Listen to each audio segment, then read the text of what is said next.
again. Noong unang panahon may isang mahirap at taga-kiskis na may isang napakagandang anak. Isang araw, pumunta siya sa palasyo at doon ibinalita sa hari ang abilidad ng anak na gawing ginto ang mga dayami. Dahil dito, nagbaba ng utos ang hari na dalhin ang babaeng ito sa palasyo. Dinala niya ang babae sa silid at sinabing, "Kailangan ay gawin mong ginto ang dayaming ito. Kung hindi, katapusan mo na." Nakulong ang anak ng taga-kiskis sa silid na yun at siya'y naiyak dahil hindi niya alam ang kanyang gagawin. Maya-maya ay may lumitaw na duwende at tinulong siya. Bakit ka umiiyak, magandang binibini? At kinuwento niya ang nangyari. Huwag kang magalala.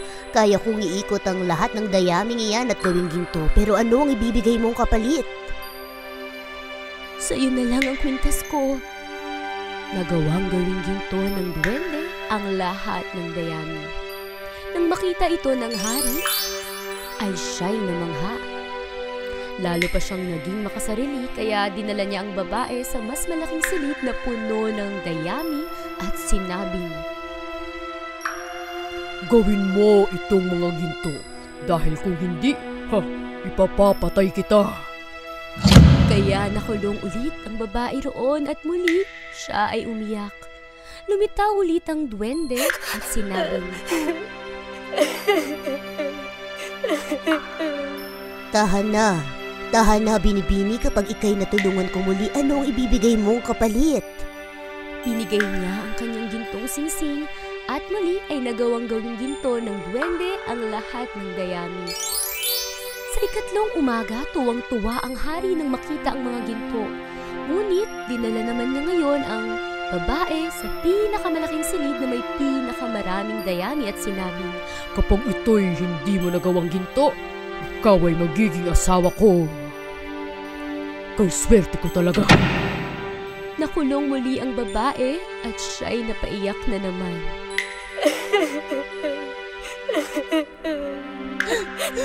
Wala na akong ibibigay sa'yo. Anong gagawin ko?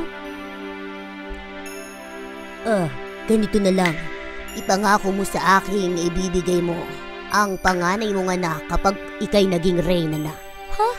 Sige. Pumayag ang babae dahil hindi niya naman naisip na magiging asawa niya ang hari. Muli ay inikot ng duwende ang lahat ng dayami at naging ginto ito sa gabing iyon. Sobrang saya ng hari nang makita iyon. Lumipas ang panahon at pinakasalan ng hari ang babae. At di nagtagal ay nagkaroon sila ng anak. Lumitaw ang duwende para kuhain na ang sanggol ngunit nakalimutan na ng reyna ang kanyang pangako kaya nagmakaawa itong wag nang kunin ang kanyang anak. Hindi naman ako ganun kasama. Kaya sa isang kondisyon, kung mahuhulaan mo ang pangalan ko, hindi ko na kukunin ang anak mo. Bibigyan kita ng 3 araw. At ito'y naglaho. Sinubukan ng reyna alalahanin ng mga pangalang pamilyar sa kanya at sinabi niya ang mga pangalang kanyang naalala.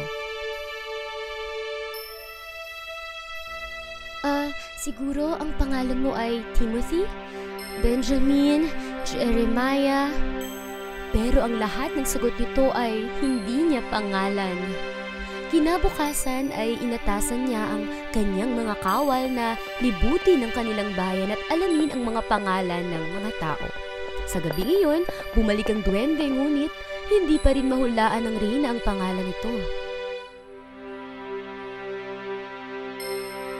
Sa ikatlong araw ay tumungo na ang isa sa mga kawal sa gubat at doon nakita niya ang duwendeng magiliw na sumasayaw sa harap ng apoy.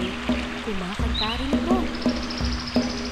Ngayon wala pa akong dala, bukas meron na. Anak ng reyna'y mapapasakin.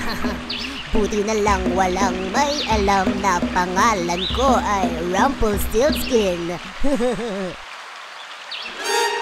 Bumalik ang kawal na yun sa palasyo at sinabi sa reyna ang kanyang narinig, lalong-lalo na ang pangalan ng duwende. Nang gabing iyon, lumitaw ang duwende. Sumusuko ka na ba? Mapapasakin na ba ang iyong anak? Ngumiti ang reyna at sinabing, Ang pangalan mo ba'y Harry? Conrad? Nasisiguro kong ikaw ay si Rumpelstiltskin. Huh? Paano mo nalaman ang pangalan ko? Hindi! Tumakbo palabas ang duwende at hindi na nagpakita kailanman.